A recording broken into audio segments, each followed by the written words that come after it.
Welcome everybody. This video is going to continue our discussion of human well-being by introducing the theory known as hedonism. We're going to start out just by introducing three approaches to well-being, and then we'll get to introducing the hedonistic theory, and then we're going to clarify some ideas about pleasure, happiness, and the good life, and how these ideas are related to one another according to hedonism. So the last video tried to focus our attention on this value of well-being as opposed to something like moral value. Philosophical theories about the nature of well-being usually fall into one of three categories. First, there are hedonistic theories that claim that our well-being is to be understood solely in terms of our experiences of pleasure and pain.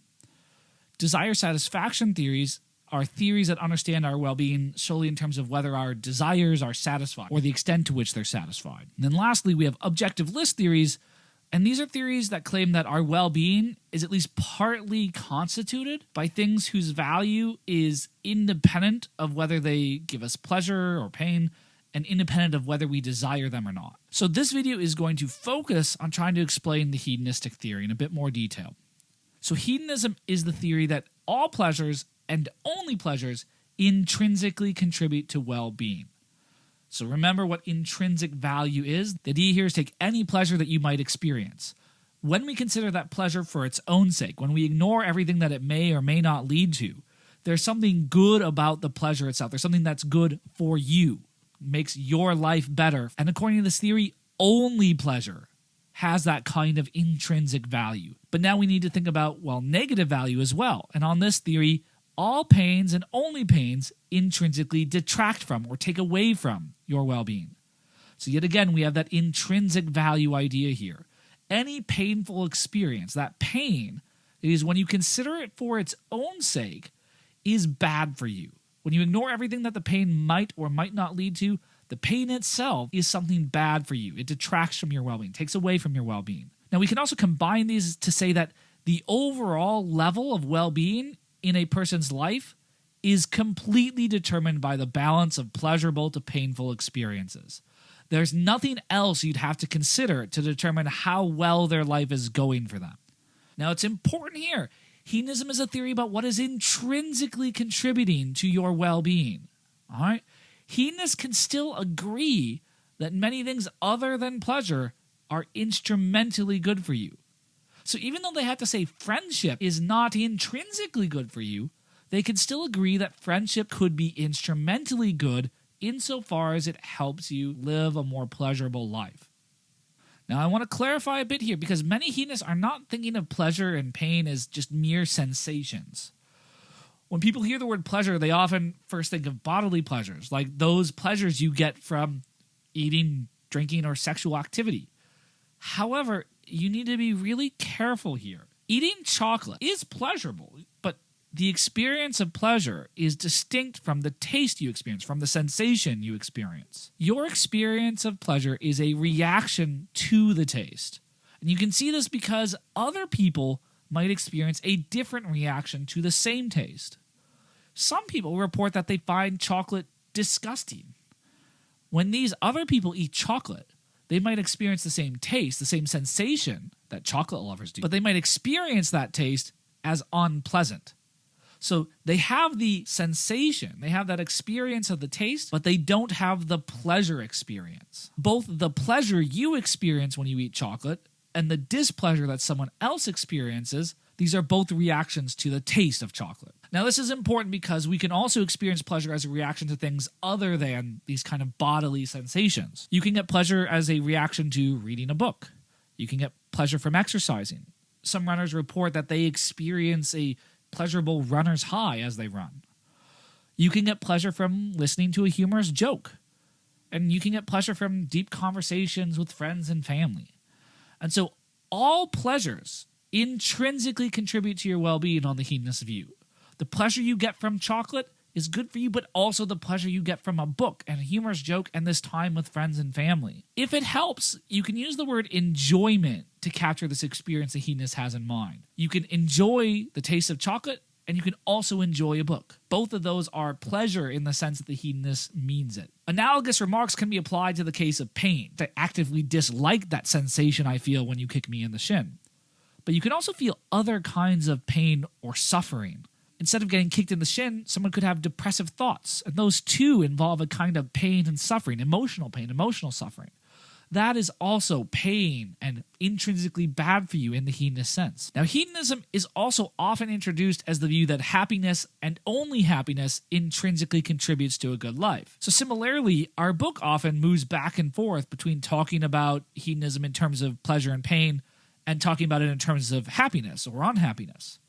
Now, that's fine to do as long as you remember that the hedonist is using happiness in a very specific sense. According to the hedonist, what they mean by happiness just is this combination of pleasure and the absence of pain. So on this view, the more pleasure you have and more pain you avoid, the higher your level of happiness.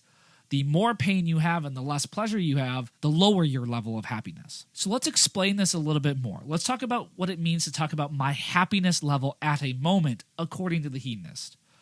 This would be the overall balance of pleasure and pain I'm experiencing at that moment. Let's consider an example.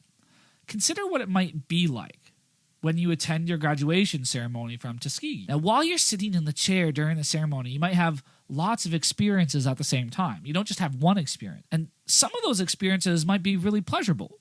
The relief of being done with classes and getting your degree, the enjoyment of being with friends and family, etc. But some of the experiences during the ceremony might be painful or at least unpleasant. You might feel sore in that folding metal chair. You might be bored by the commencement speaker. You might feel pain in your ankle after you twisted it the night before. Or you might be feeling stressed and worried about not having a job lined up after graduation. Or maybe you feel sadness about moving away from friends, etc. So you have all this mixture of pleasurable experience and painful experiences and unpleasant experiences. Your happiness level at the time of that graduation ceremony, on the hedonist view, should be understood as this balance of the two. You sort of add up how good the pleasures are, you take away how bad the unpleasantness is, and that's going to give you your overall level of happiness at that moment. And so if I'm happy at some moment, and by that I mean I have more overall pleasure than pain at that moment, then the hedonist would say that my life is going well for me in that moment. But keep in mind that our happiness level can change over the course of our lives. And so how well our life is going for us will change as we proceed through our lives. Sometimes our happiness levels will go up and our life will start going better for us. Sometimes our happiness will take a dip and our life will start going worse for us. So what about this idea of living a good life? Here I don't just mean the idea of my life going well for me at the moment. I mean, what about the idea of living a life that's good? So in our book, Schaefer Landau explains the hedonist idea as happiness being necessary for a good life and happiness being sufficient for a good life. Our book obviously can't be referring to happiness here in terms of happiness at a single moment, because someone might experience some happy moments and still live a really terrible life overall. And someone might experience some sadness and painful moments, but that doesn't mean they live a bad life. They might live an amazing life, a really great life, one of the best lives that human beings could live. Instead, the idea is that experiencing a balance of more overall happiness and unhappiness when we look at the entirety, like the big picture of that person's life, having more overall happiness than unhappiness, that's what's necessary and sufficient for a good life. If you have more happiness than unhappiness when you consider your life as a whole, well then you lived a good life for you. If you don't have that, if you experience more unhappiness overall than happiness throughout your entire life, well then you didn't live a good life. Now that doesn't mean your life doesn't matter, that's not an important life, it just means your life did not go well for you as a whole. So I think all of this should also help us make sure that students avoid some common confusions that I've seen them make before. First confusion, sometimes students think that hedonism implies that we should never do something that causes us pain. But this just isn't true because, for instance, getting a vaccine shot may cause you some pain right now. But the hedonist can still agree that the vaccine will help you live a better life, even when we're thinking about the goodness of your life in terms of pleasure and pain, because while the pain is intrinsically bad for you according to hedonism, it's still instrumentally good for you since it will help you avoid even worse pain and suffering later. And on balance, the pain the vaccine helps me avoid seems to outweigh the pain that the shot causes. And so it would be wise of me for my own overall pleasure to get the vaccine. Similarly, the second confusion is this idea that hedonism implies that we should always do something if we find it pleasurable. This also is not true. Heroin may cause a drug addict to experience pleasure right now, But the hedonists can agree that avoiding that drug would be better for their own life. It'd be better for the addict's own well-being, even when we're thinking about well-being purely in terms of pleasure and avoiding pain. While the pleasure the drug addict experiences would be intrinsically good for them according to hedonism, it would still be instrumentally bad, since it would likely lead to painful health problems, and that pain of those health problems is intrinsically bad for the addict, and it could kill the person, which would mean that they would lose out on all those years of pleasure that they could have experienced if they had lived longer. And so by avoiding heroin and the pleasure that it brings them, they actually live a more pleasurable life overall because they live longer and they avoid the painful health problems. So that's all for this video. I'll see you all in the next